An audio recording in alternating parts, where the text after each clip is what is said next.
My name is Osman Kazan. I am the outreach coordinator for Dallas Islamic Center. I actually work as a consultant for a technology company in Plano, and I just volunteer for Dallas Islamic Center. Welcome to the Turquoise Cultural Center. We've been operating in Dallas since 2007, and we've been in this building more than a year now, almost a year, I guess. Dallas Islamic Center basically serves the needs of the Muslim community in around Richardson, Plano, Murphy, Wiley, around the suburbs of Dallas, including Dallas as well. And we've been organizing this tables for some time. And it is our tradition. In our tradition, Prophet Abraham had a habit of not starting to eat if he has no guest at his table. This is an Islamic tradition, and he happened to go out, look for people, bypassers, some guests, to invite to his house or to his tent. If there is nobody, he happened to start, he doesn't start to eat. He didn't start to eat. This knowledge has basically inspired us to organize such events, inviting people of different faiths, residents of the same city, sharing the same food and speaking on the food together. So it is my pleasure to introduce you Dr. Daniel Chesney Kanter, and he received a BA degree in psychology and anthropology from the University of Vermont in 1989, and a Master of Divinity from Starr King School for the Ministry in 1998, and a Doctor of Ministry from Perkins School of Divinity or Perkins School of Theology at SMU. He is a member of the Board of Trustees at Starr King School, and he was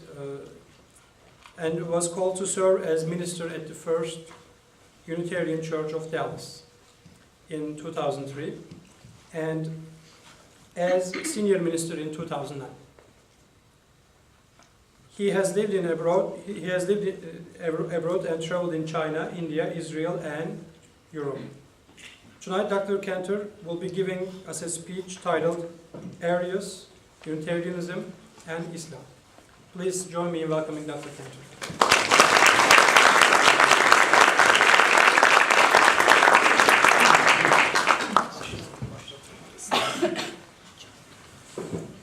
Can you hear me?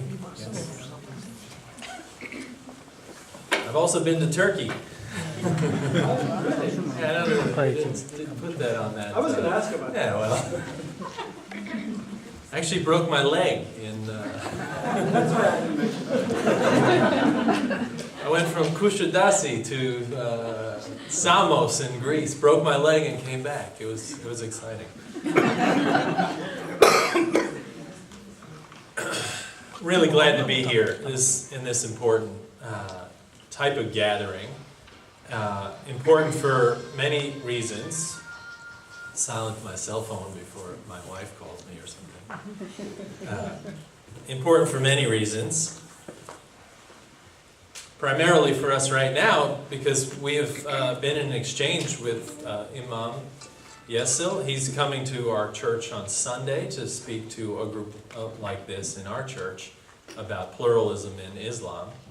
And the connection with this group for us goes back to 2001 when Oktay Erkan showed up at our church and started coming to our adult ed courses and to worship, and we had dinners like this with members of this group, and it's been on and off again relationship, but it's growing again, and I'm happy for that. It's also important because there's much longer history that even I'm learning as I'm researching for this lecture about the connection between Unitarianism, Islam, and especially the area of Turkey. This is also the first night of Hanukkah for the Jews. It's time of Christmas. It's time, a special time in many different religions, and so we're living into this multi-religious existence. In my heritage, my father's heritage is Jewish, so we were lighting the candles for Hanukkah with my children. We were getting the Christmas tree, and I was rushing off to talk at the Islamic Center. It was a great three faiths experience in the last few hours.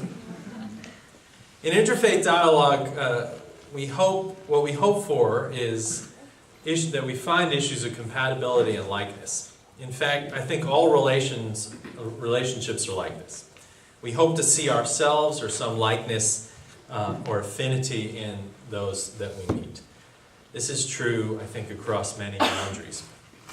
To see the other as different or foreign, as alien or disassociated from ourselves or independent of our own existence, rather than interdependent, poses, I think, a certain problem for humanity and potentially the existence of evil and awful outcomes. History has proven that when we have this disconnect, when we miss the richness of culture, of people, of religions, we turn to the sword more easily. A history of colonization, slavery, imperialism has proved this fact, that if we focus on just knowing differences, we miss each other. So in interfaith dialogue, we seem to have a knack for finding our likenesses, which is good work to do.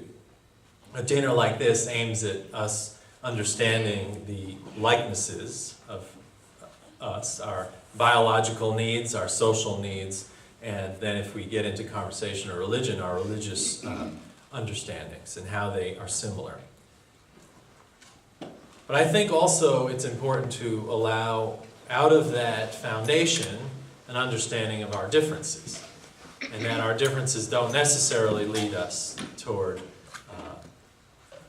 violent or evil experience, that our differences actually can deepen and enrich our experience of each other. So my attempt to do tonight is to paint with a broad brushstroke the similarities that we have between us, Muslims and Unitarians, to describe our theological similarities and our mutual history, which surprisingly includes a great deal of collaboration between especially the Ottoman Turks and the Hungarian Unitarians, and then to discuss some of our differences. I will look to you to enhance the latter category of conversation. In other words, the tables that you are sitting at are where conversation for our differences can occur, hopefully, after this talk. My experience of Islam is not very deep. I did live with a Muslim family in India for a year. I lived and traveled in Israel and in Turkey. I passed through. I lived in Jerusalem. I took a seminary course at the Graduate Theological Union on Islam. And so I have been interested in Islamic studies, but my experience is not very deep. So we will look to you to help us have a deeper conversation about it. Parenthetically, I want to promote the Graduate Theological Union in Berkeley, to brag on the school that I attended and served as a trustee. I'm no longer a trustee. That school has been instrumental in forming the Center for Islamic Studies in Berkeley, California, which is now a fully functioning school educating professionals in religion in many different faiths around Islamic theology, culture, and practice. A group from Starking School for the Ministry, the Unitarian school in Berkeley, is right now on an airplane going to Istanbul to study with people there around Islam and culture. And I believe they are there also to experience the anniversary of the death of Rumi, which I believe happens this next week, although I'm not positive.